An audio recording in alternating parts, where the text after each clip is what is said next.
안녕하세요. 오늘의 사연입니다. 저는 서울에 사는 김수빈이고 31살입니다. 남편은 2살 연상이고 우리는 사내 연애 후 결혼했어요. 결혼 후에도 일을 계속 하기로 했기 때문에 저는 부서를 옮기게 되었어요. 부부가 같은 부서에서 계속 근무하는 걸 주변 사람들이 눈치를 주는 분위기가 있었거든요. 한동안은 업무에 익숙해지기 위해 야근을 하기도 했지만 익숙해지면서 그런 일도 없어지고 정시에 퇴근할 수 있게 되었어요.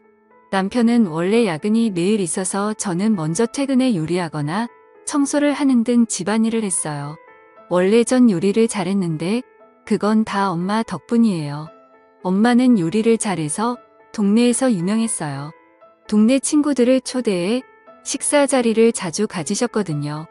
엄마가 만드는 요리는 반응이 좋아서 저도 따라하고 싶다는 생각을 많이 했어요. 제가 엄마에게 요리를 배우기 시작한 건 초등학교 때부터예요.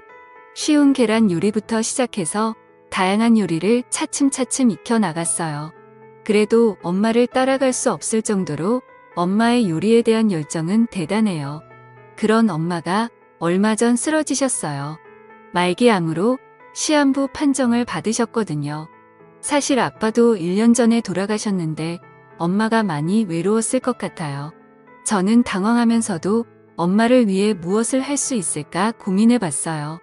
엄마는 병원 치료를 거부하고 집으로 돌아가길 원하셨어요. 어차피 병원에 있어도 지루할 텐데 집에 가서 좋아하는 요리를 하고 싶다는 엄마의 마음을 저도 받아들여 엄마를 곁에서 보살피기로 했어요.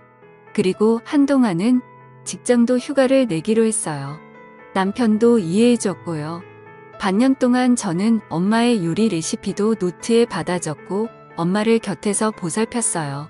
그렇게 반년이 지난 어느 날 엄마는 아빠 곁으로 떠나셨어요. 엄마의 마지막이 행복했을지는 모르겠지만 평온한 얼굴로 돌아가신 건 분명했어요. 이제 제게 남은 건 많은 요리 레시피와 유산이었어요. 엄마에게 물려받을 유산이 꽤 있었고 외동딸인 제가 모두 물려받게 된 거죠.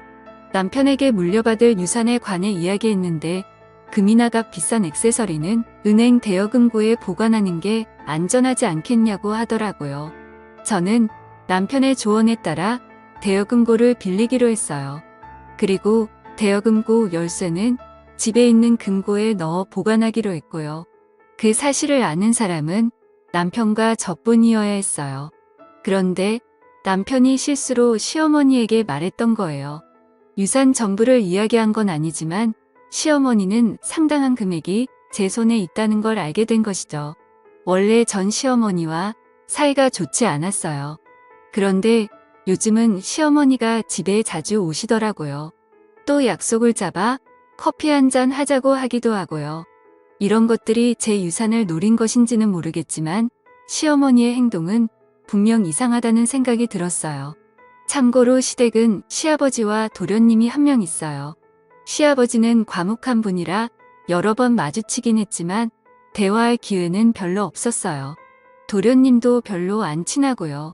시어머니와 지금까지의 대화는 시어머니가 제 외모나 사소한 것들을 괜히 트집 잡거나 예민하게 구시고 그런 말을 들은 저는 고분고분한 성격이 아니라서 할 말하거나 맞받아치는 대답을 하곤 했어요.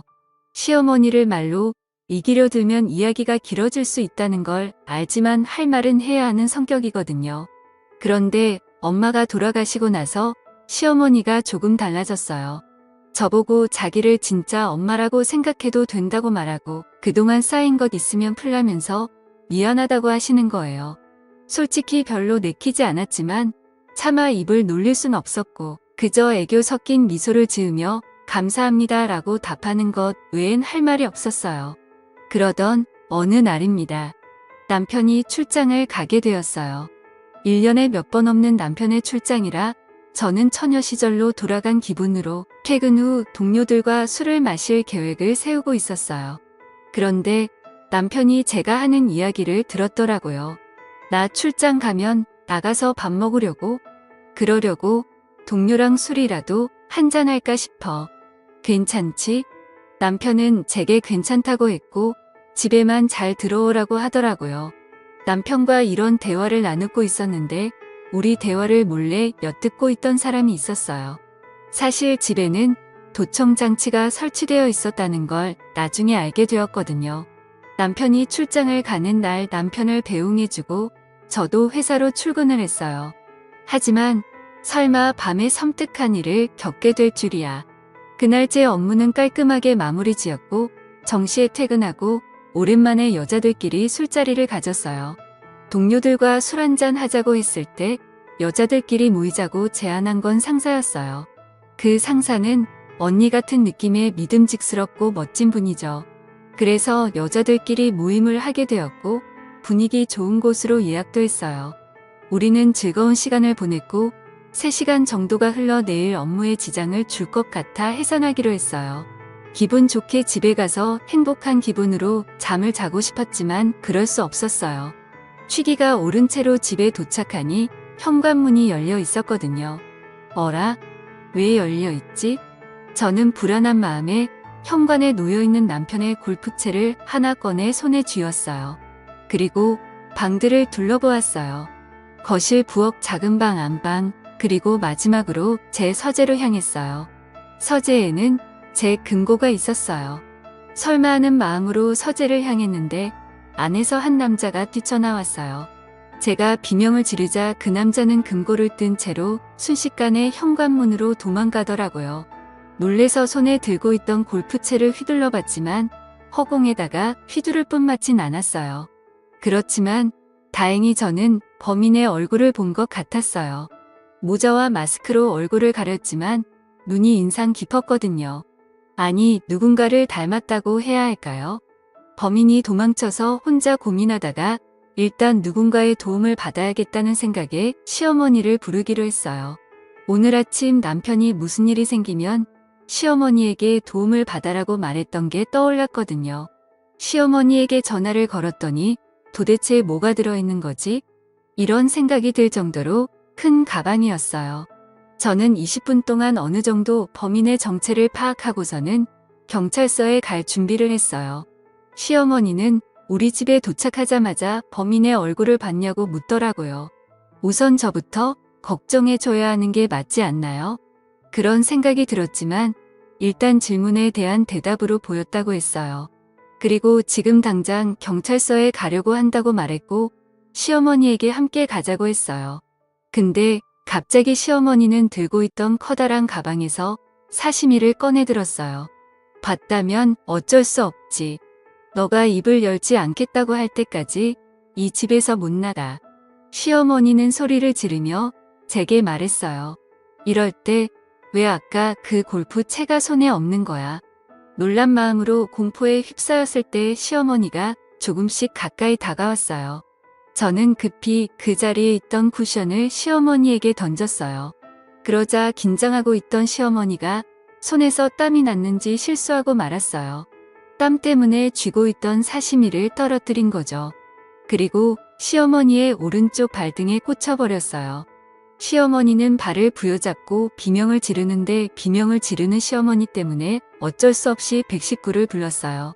사실 도둑놈을 검거하기 위해 경찰에 먼저 연락하고 싶었지만 시어머니의 부상이 먼저였어요.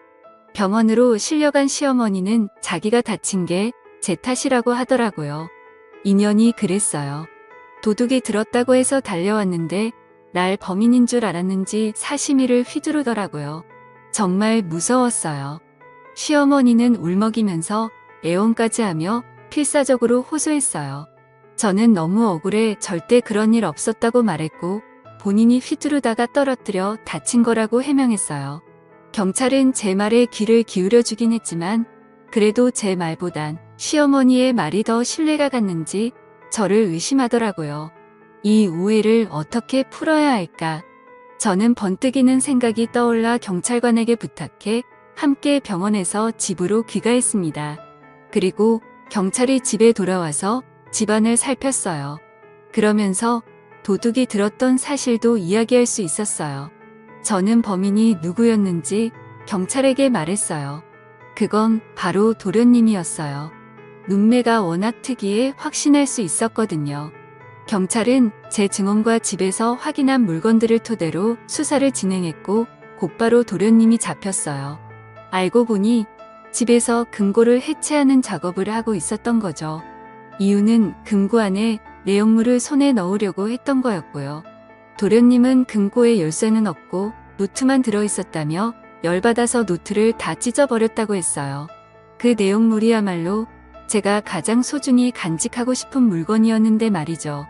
다음날 남편은 출장에서 급히 돌아왔어요. 그리고 남편에게 모든 상황을 이야기했어요. 먼저 집에서 경찰관에게 확인받은 물건은 소형 방범 카메라였어요. 금고를 놓을 때 남편이 혹시나 하는 마음에 방범 카메라 설치도 권유해서 설치했는데 시어머니의 행동이 모두 찍혀 있었기 때문에 제 누명도 풀 수 있었고 도련님은 절도죄로 시어머니는 상해죄로 체포되게 되었어요. 다음으로 도련님이 훔쳐간 금고에 관한 이야기예요. 사실 우리 집에는 금고가 2개가 있었는데 하나는 도련님이 가져간 거고 다른 하나는 대여금고 열쇠가 들어있는 금고예요. 대여금고 열쇠가 들어있는 금고는 서랍형 금고인데 서재 책상 서랍 안에 자리 잡고 있어요. 도련님이 가져간 금고에는 제게 소중한 물건들이 들어있는데 그건 엄마가 남겨주신 엄마의 요리 레시피 모음집이에요. 그런데도 그냥 노트인 줄 알고 도련님이 찢어버린 거죠. 왜 도련님이 우리 집에 도둑질을 왔는지에 대해 이야기를 들어보니 도련님은 원래 직업도 없이 방황하던 중에 최근 경마에 빠져서 빚이 생겼다네요. 그래서 빚 독촉 때문에 시어머니에게 사정을 얘기했는데 제가 유산을 꽤 많이 물려받았다는 말을 듣고 우리 집 금고를 누렸다는 것이었죠. 역시 엄마가 돌아가신 후 시어머니의 모습이 이상했던 건 이 때문이었어요. 그렇게 생각하니 정말 안타깝고 완전 콩가루 집안이에요. 도련님을 도둑으로 만든 건 분명 시어머니니까요. 이 이야기를 들은 남편은 크게 분노했어요.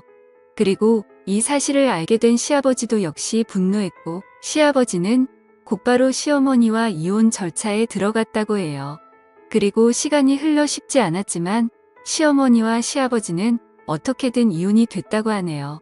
시아버지는 그래도 재산 분할은 해줬다고 해요. 그렇지만 저는 시어머니에게 합의금을 받았어요. 아마 재산 분할로 받은 돈이 저한테 합의금으로 왔을 거예요. 시어머니는 초범에다가 합의가 돼서 운이 좋아 집행유예로 끝났어요. 다소 억울한 판결이었지만 어쩔 수 없었어요. 도련님은 실형을 선고받아 감옥에 가게 되었어요. 아마 감옥에서 나오면 어마어마하게 불어난 빚이 기다리고 있을 텐데 나름 꽃이네요. 그리고 저와 남편은 시어머니와 도련님과는 인연을 끊었어요. 남편이 다시는 만나고 싶지 않다고 했거든요. 그리고 유산은 지켰지만 소중한 엄마의 레시피 책은 찾을 수 없었어요. 다행히도 메인 요리들은 제 머릿속에 있어서 남편과 함께 주말이면 맛있는 요리를 먹으며 평화롭게 지내고 있습니다. 다른 집들처럼 아주 평범하게 그냥 조용히 잘 지내고 싶네요. 시청해주셔서 감사합니다. 그럼 다음 영상에서 다시 뵙겠습니다.